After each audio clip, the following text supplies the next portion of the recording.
भाग्य है कि ये अद्भुत कहना चाहिए कि फूल प्रदर्शनी, फल फूल प्रदर्शनी, इसमें हमारे कृषि मंत्री और बहुत ही वरिष्ठ विधायक रहे हैं, सांसद रहे हैं, हमारे राम विचार नेताम जी हम सबके बीच में उपस्थित हैं। सब लोग जोरदार ताली बजा के स्वागत करेंगे। हमारे साथी पूर्व सांसद कमल भान जी, मोहन वर्ल्यानी जी, धाड़ीवाल जी और सभी अधिकारीगण और आयोजक भाइयों बहनों, देखिए फूल का जो सौंदर्य होता है केवल महिलाएं आकर्षित नहीं होती है। किसी भी नेता को अगर स्वागत करना है तो आदमी फूल लेकर जाता है, गुलदस्ता लेकर जाता है, और फूल को हम शुभ मानते हैं कि कोई व्यक्ति अगर किसी की अगवानी कर रहा है या उसका स्वागत कर रहा है तो एक फूल जो होता है वो कहना चाहिए कि एक शुभ संदेश लेकर आता है। और किसी भी बगीचे के अंदर में अगर हम जाते हैं तो आंखों को इतना सुकून मिलता है कि हम तरह तरह के फूल देखते हैं और हमारा तनाव भी कम हो जाता है। जब मैं महापौर था उस समय मोहन वर्ल्यानी जी और भी बहुत सारे लोग जुड़े थे, मेरे पास में आए थे कि हमको फूल प्रदर्शनी लगाना है, फल फ्रूट प्रदर्शनी लगाना है। तो इन्होंने यहाँ उसी समय मैंने इस गार्डन को बनाया था, ये गांधी उद्यान और नेहरू उद्यान दोनों को एक करा था। तो ये एक ऐसा स्थान था कि मैंने इनको 1 मिनट में कहा था कि कुछ दिन कम से कम और सुंदर हमारा उद्यान दिखेगा,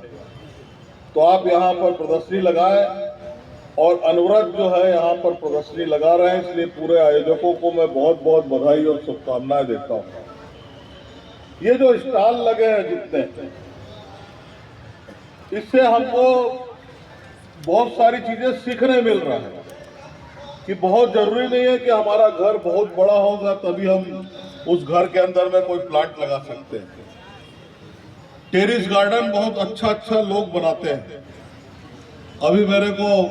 भाटा गांव के एक सज्जन बता रहे थे कि मेरे वहां ऊपर में सामने बैठे थे, बता रहे थे कि मेरे यहाँ अच्छा बड़ा बड़ा चीकू होता है, बहुत सारे फल फ्रूट होते हैं। तो ये टेरिस गार्डन जो प्रथा चली है, इसके अंदर में लोग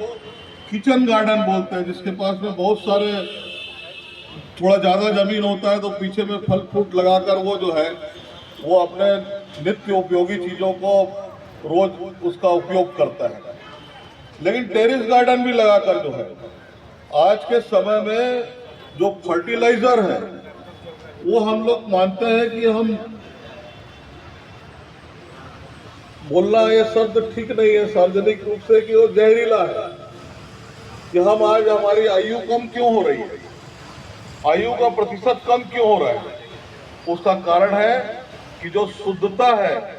वो शुद्धता को हम ग्रहण नहीं कर रहे हैं, चाहे अनाज हो चाहे फल फ्रूट हो,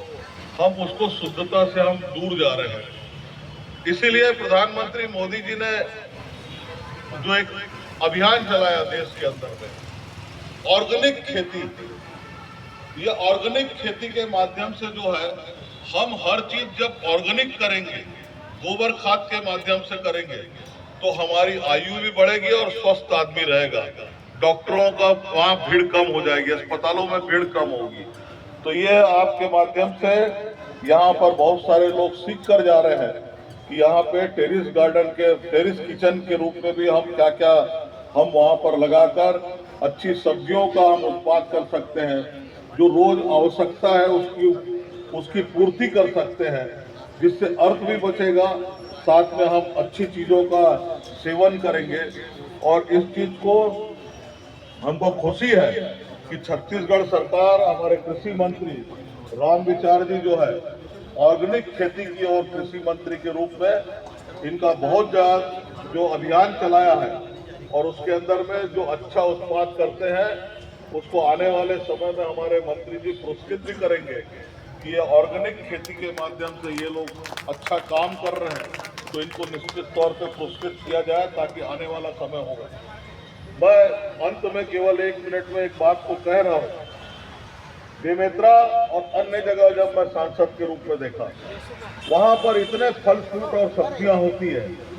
तो हमने उस समय हमारे अंदर में आया कि कार्गो चालू होना चाहिए ताकि उनकी आय बढ़े,